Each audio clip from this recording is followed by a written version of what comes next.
yan ang dito. O yan ang dito. Rewind.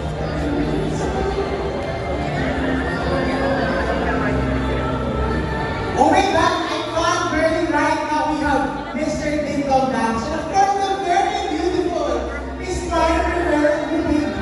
Nakakahiya ito. Gusto mga tumistasya ako ng napakalayo. Kasi talaga naman, Diyosa, ito talaga naman super pogi Mr. Ding Dong Dance.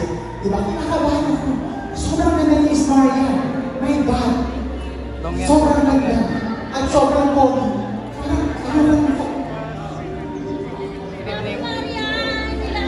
Hello, Sir Diego, Miss Marian. Sobrang pogi, sobrang ganda. You are nominated for Best Actor and Best Actress, of course, for you, why? Yeah. Yes. So, congratulations po. Sobrang ganda mo, Miss Marian. Sobrang pogi. Ayaw, Margaret, wala ako nagano, pero nag-fagger ako sa inyo. Congratulations and that. Ay, sino po? Quick picture lang. Alright, smile. Okay, good. Sa other side po. Other side.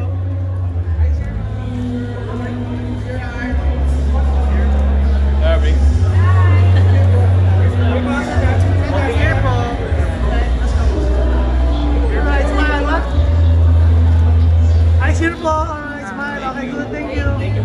Salamat. Dito po sa right. Holding here. Hello po.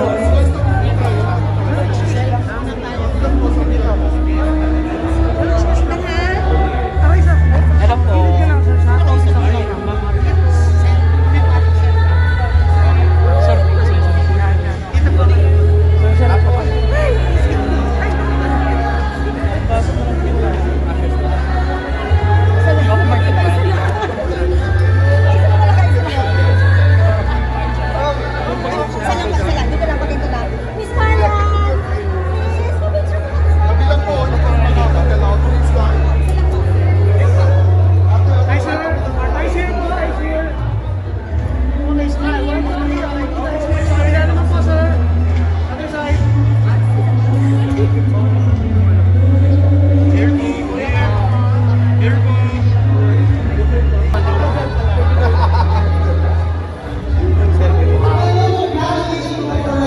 Sa Ivan Award.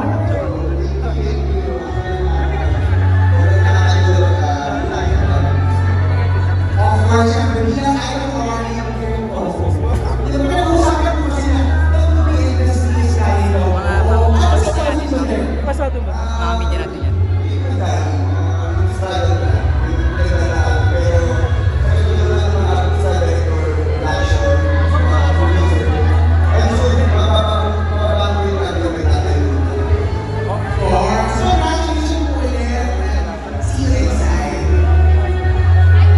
Good evening.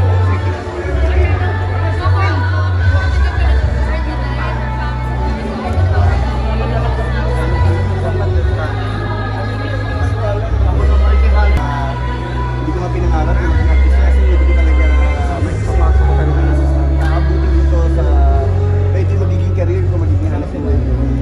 Pero ngayon, nabibigyan yung parangal, napakasarap na pakiramdam kasi ito yung bunga ng lahat ng sakripisyo.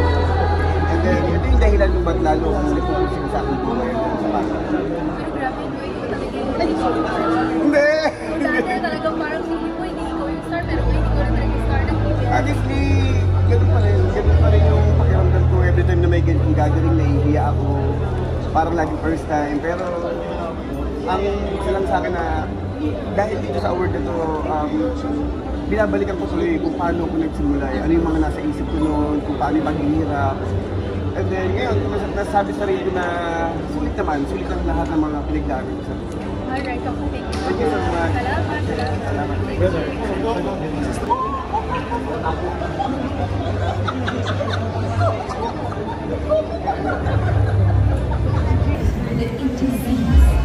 He is known as an actor, writer, director, and producer who started his colorful career in the movies Hinatay, Santa Niña, which gave him his ASEAN International Best Actor Award, Noy, J, Masahista, Feng Shui 2, and Biyahing Lupa. He is now the king of primetime TV, being the director and actor of the TV series Ang Provinciano and Batang Quiapo, which gave opportunities for senior actors to be casted.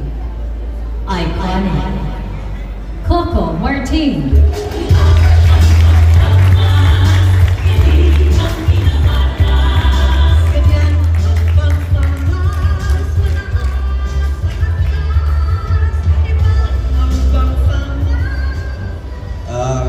Magandang gabi po sa inyong lahat. Grabe. Napakalaki po pala ng okasyon na ito at napakabigat po pala ng award na ito. Maraming salamat po sa lahat ng mga dumalo ngayong gabi. Kasi po, hindi ko inaakala na makakatungtong po ako sa entablado ito dahil nung araw po naaalala ko, kasama ko lang ang lola ko na nanonood po ng mga pelikulang Tagalog dahil sobra po siya tagahanga ni FPJ at ni Nora Honor. Kaya bata pa lang po ako, namulat na po ako sa lahat halos ng mga magagandang pelikula ng mga Pilipino. Noong mga panahon po nila Lino Broca, nila Ismael Bernal, nila Celso Ad Castillo, at maraming pa pong ibang mga mahuhusay ng mga direktor. Noong araw, ni wala sa pag-iisip ko na mapapasok ko ang trabaho ito. Hanggang dumating sa akin yung pagkakataon na nakita ko, may mga nakakita sa akin, at napasok ako sa pag-extra, hanggang sa napansin na po ako, may nakakita po sa akin sa isang indie films. Hanggang, yun po, dumaloy yung takbo ng aking career sa trabaho ito. Kaya ako po kinukwento ito dahil hindi ko po lubos maisip na darating ako sa pagkakataong ito na magbibigyan ako ng parangal sa napakabata akong edad na iconic movie actor.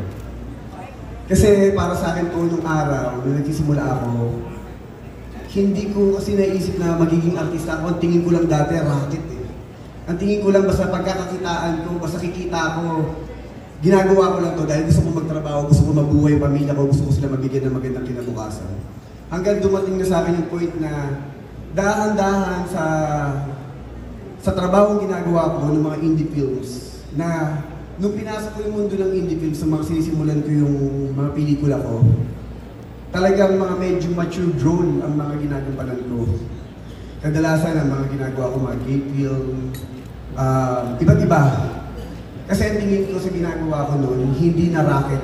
Ang tingin ko noon, ginagawa ko yung mga pelikula noon dahil naniniwala ako doon sa proyekto, doon sa kwento at sa direktor ng katrabaho ko at sa mga artista.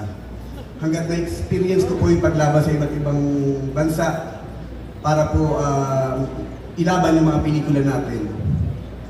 Hanggang dumating na po yung pagkakataon na napansin na ako ng television, ng ABS-CBN, ganoon na rin po ang GMA at ng Channel 5. Napakahaba po ng history ng tinahak ko bago po ako umabot sa entablado ito. Kaya nais ko po sana gamitin ang pagkakataong ito na pasalamatan ang lahat po ng mga taong tumulong sa akin noon, ang lahat ng mga directors, lahat ng mga managers, lahat ng mga co-actors ko, lahat ng mga producers, at lahat po ng mga TV stations na mga naniwala at nagbigay sa akin ng oportunidad na makapagbigay po ng hanap buhay. Ito pong tropeyong to, inaalay ko po ito sa aking lola at sa aking buong pamilya.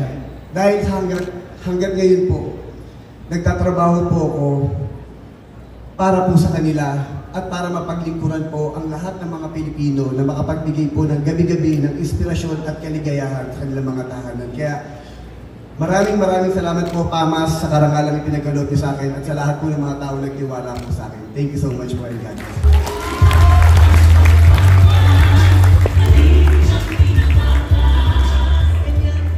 Maraming salamat, Mr. Coco Martin.